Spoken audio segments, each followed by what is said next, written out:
A graça e a paz do Senhor Jesus, amém? Glória a Jesus. Coloque-se de pé para nós lermos a palavra de Deus. Eu creio que o Espírito Santo vai falar conosco essa noite. Ninguém falou amém? Amém. Glória a Deus. Lucas, abre comigo a sua Bíblia, se você puder, em Lucas capítulo 18, a partir do versículo 22. Deus nos deu uma palavra para essa noite, que eu creio que vai falar aos nossos corações de uma forma bem diferente e tão maravilhosa. A palavra de Deus diz assim: certo homem importante lhe perguntou: bom mestre, que farei para herdar a vida eterna? Por que você me chama de bom? Respondeu Jesus. Não há ninguém que seja bom, a não ser somente Deus. Você conhece os mandamentos? Não adulterarás, não matarás, não furtarás, não darás falso testemunho, honra teu pai e a tua mãe. A tudo isso tenho obedecido desde a adolescência, disse ele. Ao ouvir isso, disse-lhe Jesus: falta-lhe ainda uma coisa. Venda tudo o que você possui, dê o dinheiro aos pobres, e você terá um tesouro nos céus. Depois venha e siga-me. Ouvindo isso, ele ficou triste, porque era muito rico. Vendo-o entristecido. Só um minuto. Versículo 18. Lucas, capítulo 18, versículo 18. Ah, eu falei 22, perdão, irmãos. Lucas, capítulo 18, comecei no versículo 18, e agora eu estou no 22. Lucas, capítulo... Amém? Desculpa, irmãos. Não faço mais. Versículo 22. Agora o 23. Ouvindo isso, ele ficou triste, porque era muito rico. E vendo-o entristecido, Jesus disse: como é difícil aos ricos entrar no reino de Deus? De fato, é mais fácil passar um camelo pelo fundo de uma agulha do que um rico entrar no reino de Deus. Versículo 26. Os que ouviram isso perguntaram: então, quem pode ser salvo? Jesus respondeu: o que é impossível para os homens é possível para Deus. Pedro lhe disse: nós deixamos tudo o que tínhamos para seguir-te. Respondeu Jesus: digo-lhes a verdade. Ninguém que tenha deixado a casa, mulher, irmãos, pai ou filhos, por causa do reino de Deus, deixará de receber na presente era, muitas vezes mais, e na era futura, a vida eterna. Glória a Deus.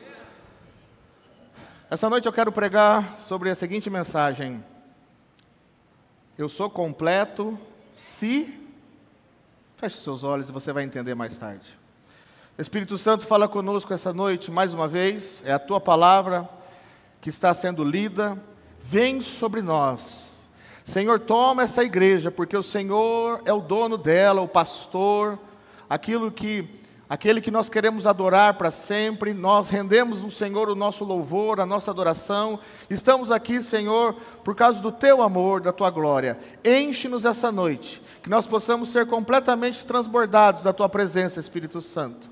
E que a tua palavra penetre aos nossos corações, edificando, consolando, libertando, transformando, curando, fazendo o que precisa ser feito. Obrigado, Jesus, por tua presença, em nome de Jesus. Se você concorda, dá um glória a Deus. Aplauda Jesus porque Ele merece. Pode se sentar.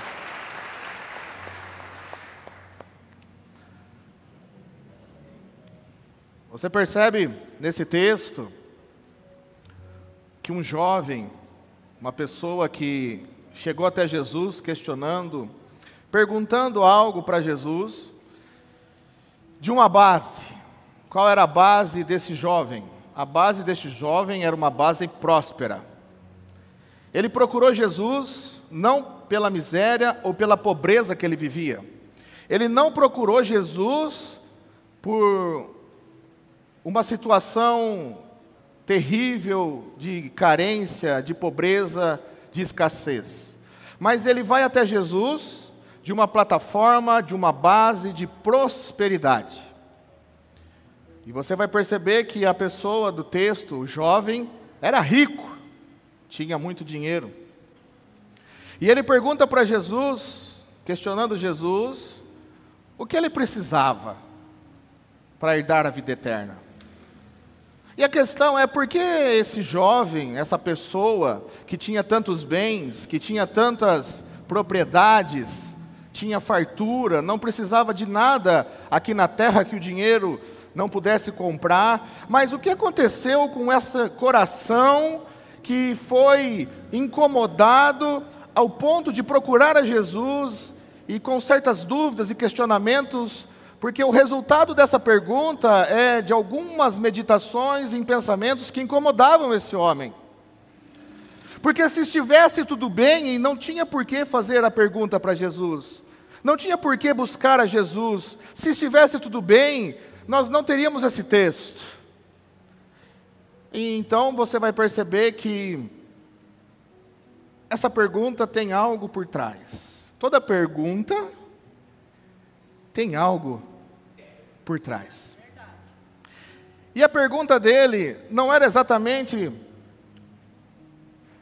a questão da vida eterna. A pergunta dele é, em outras palavras, o que vai me satisfazer? Eu estou insatisfeito, Jesus. Eu tenho tudo, mas não tenho nada. Eu tenho propriedades, mas não estou satisfeito. Eu tenho conquistas, mas não me satisfaz. Eu tenho o que o dinheiro pode comprar, mas eu não estou satisfeito. Tem que ter algo mais. Eu preciso de algo mais. Tem alguém satisfeito essa noite pedindo mais? Tem que ter mais. Eu já experimentei um carrão, eu já experimentei as lanchas, eu já experimentei resorts, eu já experimentei as melhores férias no Caribe, nos Estados Unidos, na Europa, onde for. Eu já experimentei as melhores comidas, os melhores restaurantes. Eu tenho servos, eu não preciso trabalhar, eu tenho uma boa colheita, eu tenho dinheiro, mas me falta algo. Jesus, o que eu faço? Você vai na igreja? Sim, ele ia na igreja. Ele era uma pessoa que ia à igreja, ele conhecia as Escrituras. Por quê? Ele sabia dos mandamentos. Não era uma pessoa que tinha dinheiro e não conhecia Deus. Não era alguém que era ateu. Não era alguém que não buscava o Senhor, que não tinha contato com as Escrituras. Era alguém que conhecia as Escrituras. Porque Jesus, vamos começar então pelo básico. Vamos começar então pelo primeiro passo. Você conhece os mandamentos? Não matarás, não adulterarás, não isso, não. Sim, claro. Sim, Jesus, tudo isso eu faço. Tudo isso está dentro de mim, tudo isso eu pratico, sim. Eu procurei guardar tudo isso. Foi o que ele disse. Só que, agora vem a grande questão que Jesus, ele vai mexer no profundo do coração daquele menino, daquele jovem. Deixa eu dizer algo para você essa noite, igreja. Jesus vai mexer no profundo do teu coração essa noite. Jesus mexe no profundo dos nossos corações, igreja. Jesus não é superficial. Jesus, ele não apenas olha o artificial. Jesus, ele é um Deus que mexe no profundo dos nossos corações. Ele mexe lá nas profundezas do nosso ser. Nada fica oculto diante da presença de Deus. Nenhum dos teus pensamentos passou despercebidos diante de Deus. E é tão sério o nosso pensamento que Davi fala que o meu pensamento, a minha meditação seja agradável ao Senhor. Portanto, vigie o que você pensa. Vigie a sua mente, vigie a sua cabeça, porque aí a porta de entrada é o território que o inimigo mais quer conquistar, é a sua mente, é a minha mente, porque uma vez que conquista a mente, conquista o corpo, conquistou todo o território. A briga é pela mente, por controle da mente, portanto, a tua mente tem que ser de Cristo. A nossa mente precisa ter uma meditação e pensamentos de Cristo, da palavra. E Jesus então, percebendo a situação, olhando para ele, no outro texto você vai perceber que Jesus o amou. Jesus o amou. Jesus olhou com graça para aquela pessoa, para aquele insatisfeito, para aquela pessoa que entendeu que as coisas da terra não estava suprindo por completo, supria um tanto, mas faltava algo. E levou a Jesus, a questionar Jesus sobre a situação dele, a insatisfação dele. Então Jesus diz: falta algo para você. Essa pergunta, deixa eu dizer para você, ela mexe com toda a nossa estrutura, porque não é o homem falando, mas é o próprio Deus dizendo o que faltava na vida daquela pessoa, o que estava faltando na vida daquele rapaz, o que ele realmente precisava. Deixa eu dizer para você algo interessante, que Jesus então, ele diz para ele: vende tudo que você tem, dê os seus bens aos pobres, vem e me segue. Uau! O que Jesus está dizendo? O que Jesus está falando aí? O que está te faltando, meu querido? O que está te faltando, minha querida? O que está nos faltando, de fato, é uma coisa só. Você precisa se render completamente na minha presença. Você precisa entregar absolutamente tudo.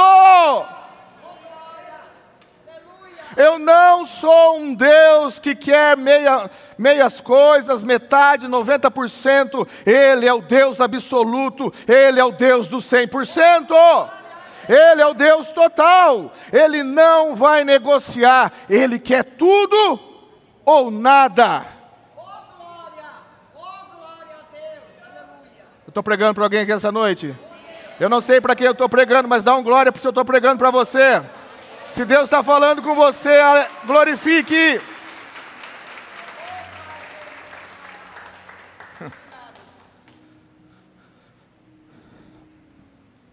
Mas, para encontrarmos aquilo que estamos buscando,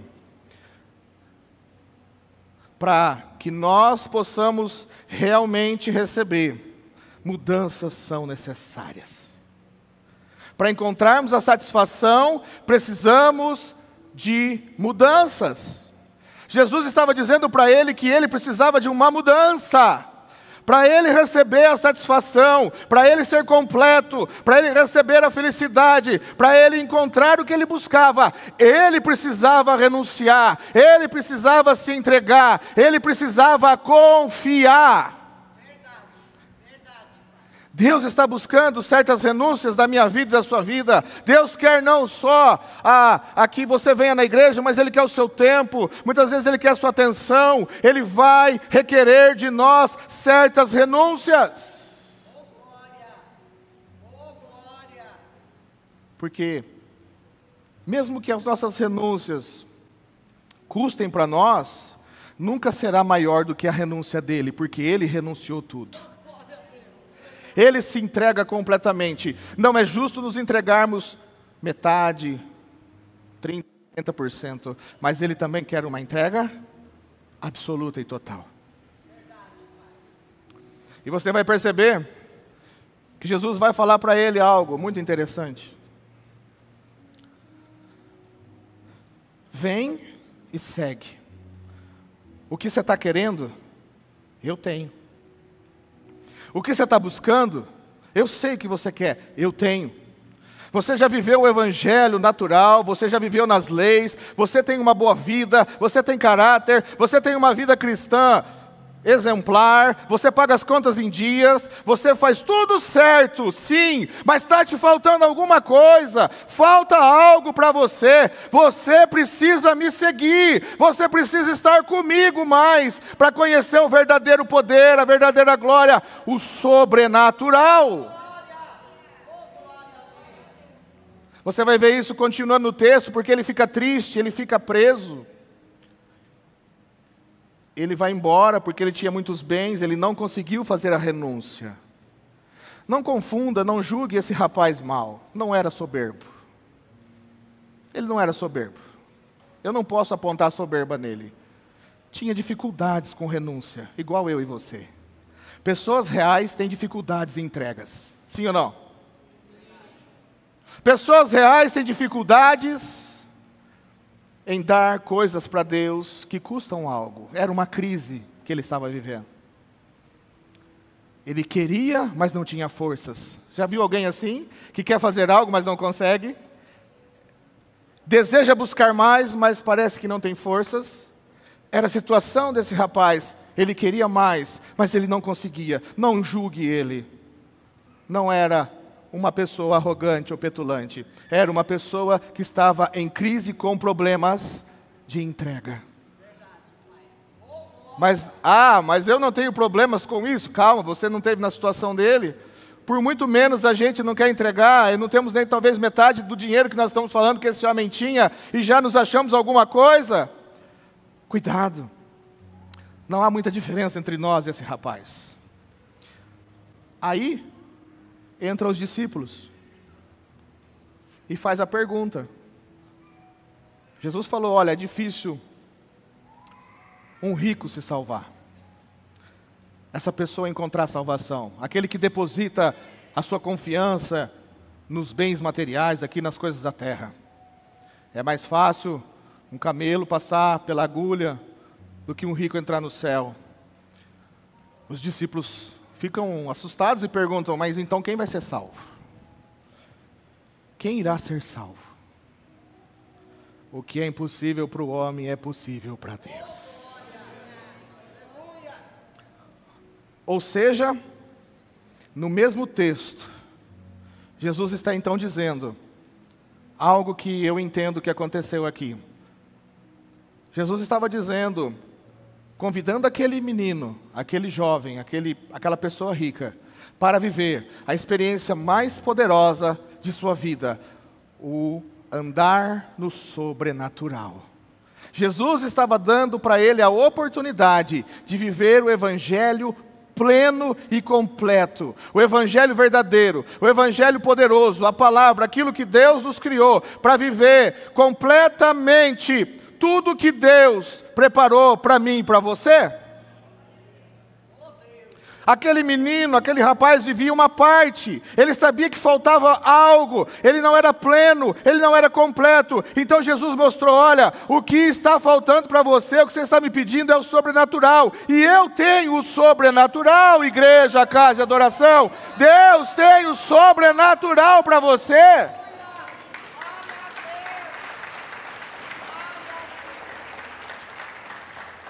Veja como isso é tão real, isso faz parte do nosso dia a dia. Deixa eu dizer para você, nada atrai mais o ser humano do que o sobrenatural.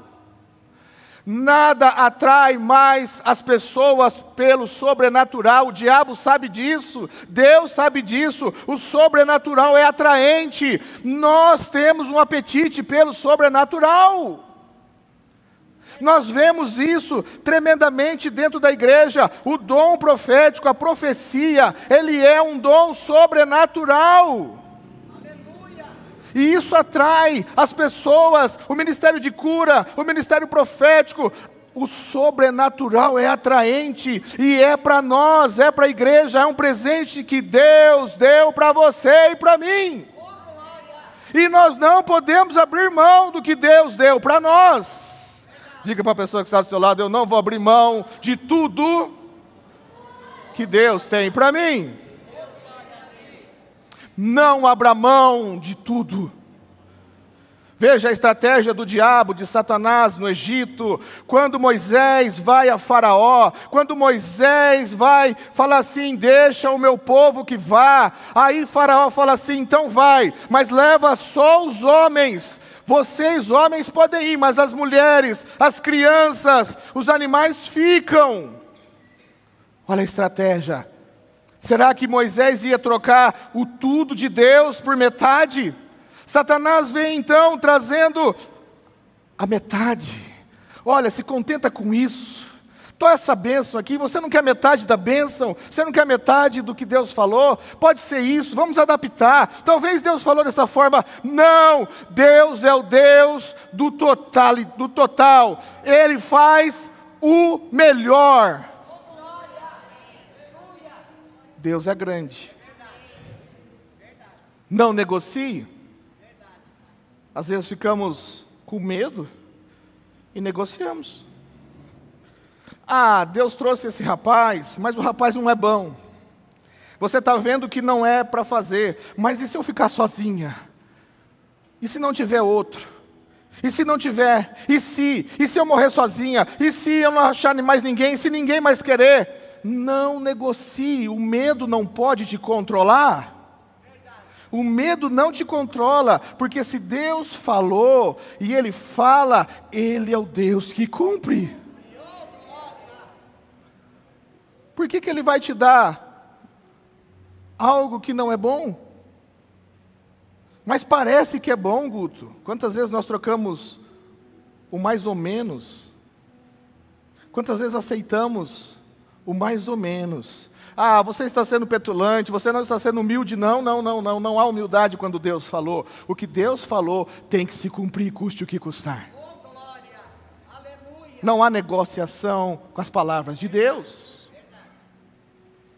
Então, nós vemos o que faltava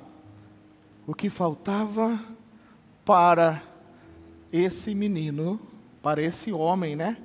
Quase para esse rapaz, era o sobrenatural. Essa mensagem, isso que eu estou pregando essa noite, ela foi me dado essa noite, foi forjado essa noite aqui na madrugada, mas teve uma origem, teve um ponto, um start na minha vida. Eu estava conversando, algumas pessoas da minha família, estava conversando com a minha prima, com o meu sobrinho. Ela tinha acabado de chegar de uma reunião, empolgada. Ela teve uma reunião com a pastora no sábado à tarde, aqui. E a presença de Deus foi maravilhosa, ela escutou testemunhos, elas foram ministradas. E eu falei, que legal, ela chegou feliz, né? Nós estamos falando da presença de Deus, alguns comentários. E meu sobrinho estava ouvindo o João, atentamente as conversas. E falávamos sobre a igreja, o que Deus está fazendo aqui. Você pode aplaudir a Jesus pelo que Deus está fazendo aqui? Glória a Deus! Deus é poderoso. Estávamos fazendo algumas análises e a gente está vivendo como quem sonha. Não tínhamos, quem acompanhou a gente, né, Gustavo, desde o começo, sabe, né? De onde nós saímos lá. E o que Deus está fazendo é tudo para a glória e honra de Jesus. Ninguém merece nada, mas Deus é bom e a sua misericórdia dura para sempre. E somos eternamente gratos pelo que Deus está fazendo e o que Ele já fez. E vai fazer. Mas não se engane. Nós queremos mais. Quem quer mais? Eu quero mais. E o meu sobrinho percebe que eu quero mais. Minha família às vezes fala, o que você quer tanto, tio? E a pergunta dele foi exatamente essa. Ele falou, tio, o que está faltando para explodir? Aí eu tenho que raspar a garganta. Aí eu tenho que pensar um pouquinho, porque é uma pergunta interessante. Porque essa pergunta, ela parece simples, mas ela é meio complexa. Tem uma série de fatores. O que quer dizer explodir? O que quer dizer o que está faltando? Pera, calma, vamos tentar então organizar as ideias, e aí eu vou então falar alguma coisa para ele, porque ele não pode ficar sem uma resposta, a gente tem que dar uma resposta, nem que seja para a própria desculpa pessoal. E foi interessante essa conversa, eu fiquei pensativo depois, porque existem muitas variantes, existem muitas situações, mas a resposta que eu dei foi, geralmente a gente fala que é o tempo, não estamos preparados, sempre vamos colocar, lógico, a questão sempre está do lado de cá, sempre está no homem e não em Deus. Lá no céu não tem problema, no céu está tudo bem, amém? A questão é aqui, e com muito cuidado também nós temos que trabalhar e sermos cuidadosos para não pecarmos contra Deus, para não falarmos besteira. E a questão, então, eu falei, não, João, imagina você dar seu irmão, a Laura, você daria um carro para o seu irmão hoje? Não, né, tio? Claro que não é o tempo, não tem maturidade para isso. Então, eu falei, João, talvez tudo tenha o seu tempo, a igreja vai experimentar algo, Deus está falando de um avivamento, já começou, mas o tempo exato tem toda uma preparação, e isso está acontecendo. E eu respondi, mas eu não fiquei muito satisfeito também, porque aí a gente fica pensando uma série de outras coisas.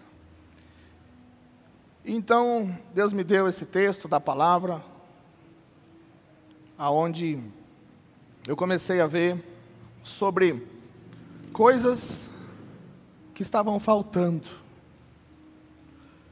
E biblicamente nós começamos a ver então, Deus me leva a esse texto.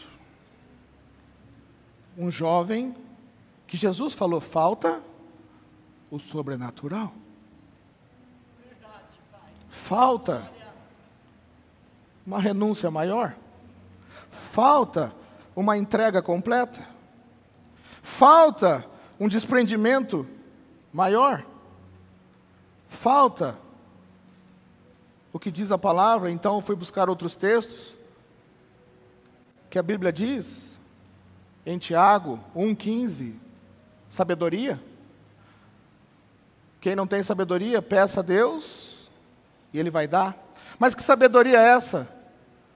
É sabedoria do Espírito. Essa palavra é muito maior, ela é muito mais profunda, ela é muito mais abrangente do que a gente imagina. É uma sabedoria de saber os tempos, de ouvir a voz de Deus. Nós vemos também em Salmos que aquele que teme ao Senhor, nada vai faltar. Talvez então está faltando temor, porque nada vai faltar aos que temem ao Senhor. E aqueles que zelam pelo Senhor, e essa palavra me chamou a atenção, o zelo, aqueles que têm zelo pela palavra, a pessoa zelosa, a igreja zelosa, ela é fervorosa no Espírito, também não vai faltar nada. O que nós vemos então nós já caminhamos bastante. Somos gratos pelo que Ele já fez. Mas não se engane, Ele fará coisas maiores. Não é para desanimar, mas é para encorajar. Nós irmos além. Deus nos diz, tem falado, que o que estamos vivendo é apenas o início do início, o começo. Estamos engatinhando. E se isso é o engatinhamento, você imagina a plenitude de Deus. Em outras palavras, querida igreja, casa de adoração, irmãos e irmãs, o que Deus está nos dizendo é que Deus tem a plenitude de vida para mim e para você. A plenitude de Deus, ainda será revelada para nós. A plenitude de Deus é vivermos uma vida próspera, sim. É vivermos uma vida abundante, sim. É desfrutarmos das promessas de Deus, sim. É sermos cheios do Espírito Santo, sim. É uma igreja poderosa em Deus, sim. É viver o Evangelho completo. É vivermos os milagres sobrenaturais. É vivermos vivendo a glória de Deus enchendo a terra. Nascemos para a glória de Deus. E você vai perceber que os discípulos, eles entraram então numa crise, ou eles questionaram rapidamente, eles falaram: Deus, Jesus, o Senhor está dizendo então, mas e nós? Nós largamos tudo. Por amor ao Senhor, nós largamos tudo para te servir. E nós? Perdemos? E agora? Veja que Jesus não estava interessado em fazer aquele jovem rico sofrer, ou judiar daquele menino. Ele não. Ele podia receber toda a propriedade de volta. Deus é o Deus que estrala os dedos, ou com um sopro ele faz o pobre ficar rico. E com um sopro ele faz o rico ficar pobre. Ele é o Deus que faz coisas sobrenaturais. Obrigado. Ele é o Deus que pode tudo. E você vai perceber que a questão é, ele disse: não, ninguém que deixou pai, ninguém que renunciou à família, ninguém que deixou alguma coisa, para mim vai ficar desapercebido ou não será recompensado, porque Deus é um Deus de recompensas. Deus é um Deus que observa cada detalhe, cada esforço que você faz, cada jejum, cada lágrima, cada oração, cada movimento em direção a Deus. Deus dá 10 passos em direção a nós. Cada gatinhar nosso em direção a Ele, Ele também vem em nosso favor e dizendo: eu estou vendo o que você está fazendo, eu estou vendo o seu esforço, eu estou vendo o seu sacrifício, e isso será recompensado no seu tempo, agora e na eternidade. Aleluia!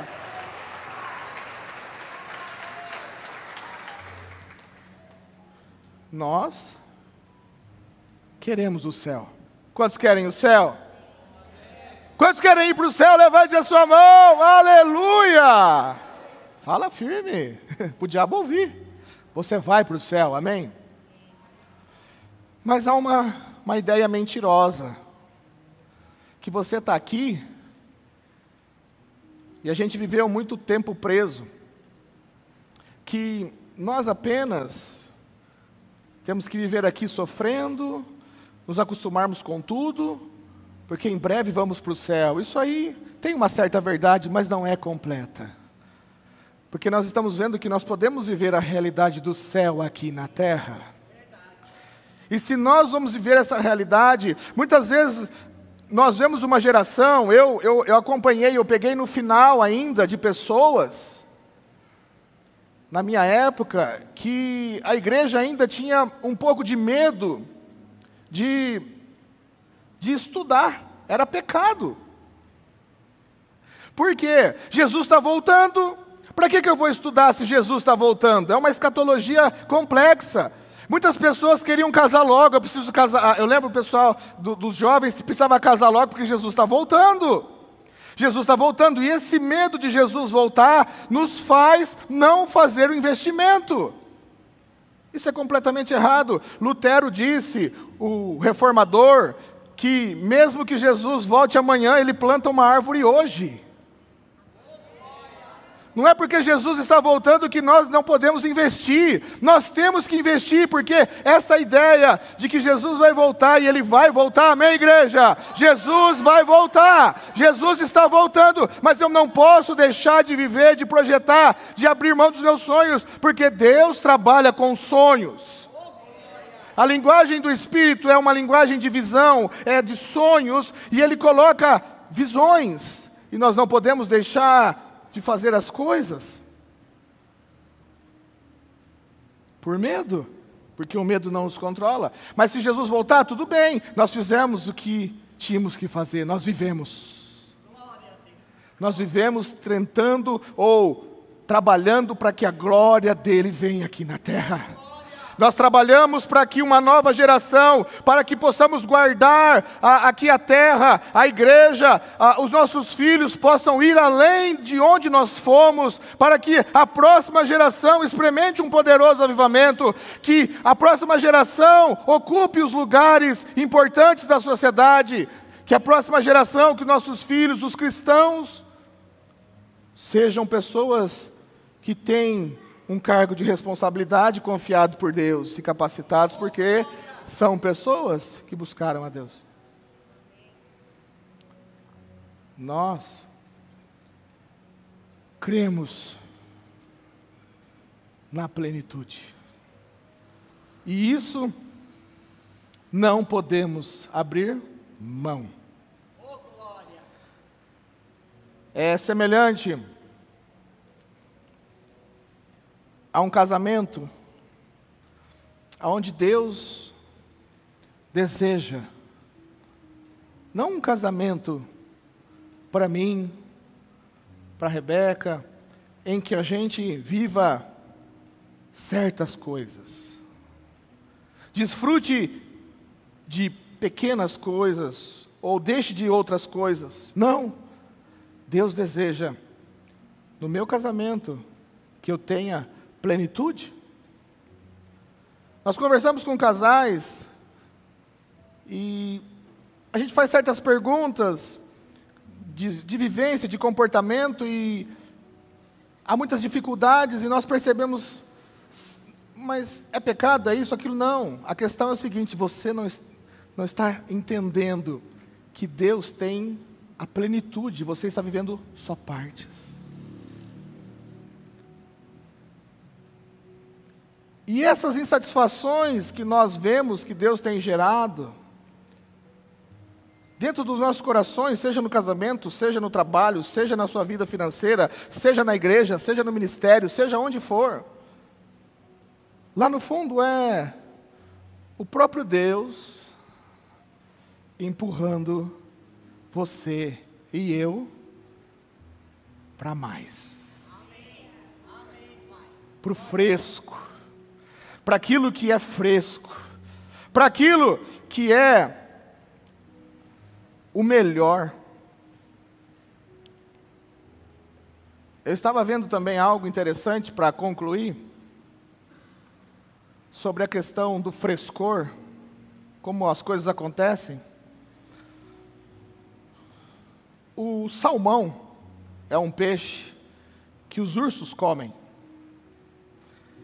E os restaurantes começaram então a fazer essa típica comida, esse peixe, o salmão, e começou a faltar para os ursos, e eles estavam pegando esses peixes e trazendo ele congelado, porque vinha de longe, e servindo nos restaurantes, mas existia um problema. O salmão não estava fresco, o sabor não era o mesmo. Quantos gostam de um arroz fresquinho? Levante a mão. Não há nada melhor que um arroz fresco, né, irmã Sandra? Arroz fresco, arroz do momento, dá para comer sozinho, né? Quem é arrozeiro aí? Eu sou arrozeira, meu irmão. Feijão, quem gosta de feijão do momento? Tem coisa melhor que um arroz, um feijão e um bifinho do momento, irmãos? É bênção, né? Nada, comida fresca não tem igual. Peixe também, que se acaba de pescar e frita, não tem igual. E eles precisavam dar um jeito do salmão, desse peixe, chegar fresco até o restaurante. Porque o congelado não estava satisfazendo o paladar, não era fresco, não era real. Sabe o que aconteceu? Eles então desenvolveram uma carga para isca viva, colocaram água, e eles perceberam e colocaram o salmão, mas para que o salmão chegasse fresco, chegasse ainda melhor, eles tiveram que colocar alguns peixes que comem salmão, que fazem o salmão ficar esperto para não morrer. Eles colocaram os bagres, porque os bagres são predadores de salmão, e esses bagres que perseguiam o salmão, que queriam comer o salmão, faziam o salmão, faz com que o salmão corra, que ele se movimente, que ele não fique parado. Alguém está entendendo a mensagem? Para que ele possa chegar fresco no restaurante. Deus colocou alguns predadores na sua vida para você não ficar parado. Deus colocou algumas pessoas que vão deixar você inquieta, que vão te perseguir, que vão querer te matar, que vão te perseguir e falar mal de você, para você não ficar parado. Para você se movimentar, para você sempre ser uma pessoa com uma unção fresca de Deus, aleluia!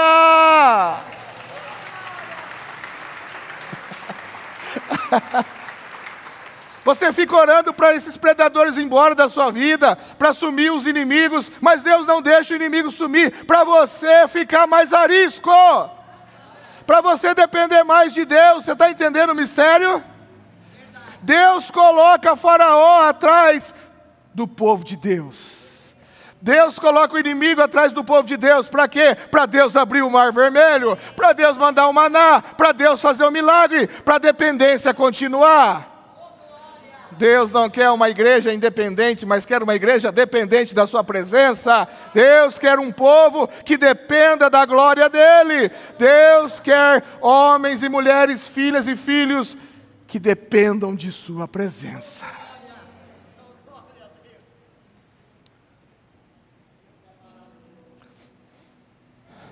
A pergunta então que eu faço é: o que está te faltando? Só você sabe a resposta. Mais busca? Mais temor? Mais zelo? Mais do sobrenatural? Ou está faltando tudo isso e mais um pouco? A questão é, está faltando talvez uma entrega como desse jovem que não entregou? Ele pediu, mas você não deu. Os discípulos entregaram, serão recompensados. Eu não sei o que falta. Eu confesso que a resposta é: eu não sei. Mas eu só sei que nós vamos dar para Deus o que Ele quer e vai acontecer o que Ele falou. E se faltar, nós vamos atrás para dar, porque Ele merece tudo. Nós não vamos medir esforços. Nós apostamos tudo na palavra, nós entregamos tudo, nós estamos gastando a nossa vida por Ele e para Ele. Nós abrimos mão de viver tudo nessa terra para viver a glória dEle. E eu creio que isso será recompensado com fogo. Isso será tão grande em nossos cultos, em nossa igreja, e a promessa é que vamos ter cultos realmente que não vão acabar. Vão ter cultos que o Espírito das pessoas não vão querer ir embora, mas isso não é produzido pelo homem, é produzido pela presença. Talvez pode ser um domingo como esse, pode ser no domingo que vem. Não me pergunte o tempo, porque eu não sei, não sou especialista no tempo. Mas a questão é, vai acontecer. Não importa quando, eu não preciso saber exatamente o dia, eu não preciso saber exatamente a hora. A minha questão é, eu não vou desistir, eu não vou ficar parado, eu vou estar em movimento buscando Ele até que Ele venha. Você não pode desistir e ir embora como aquele menino foi embora triste. Não, você vai ficar e vai dar. Nós temos que dar exatamente o que Ele quer e o que Ele pediu. E o que Ele pediu vai acontecer.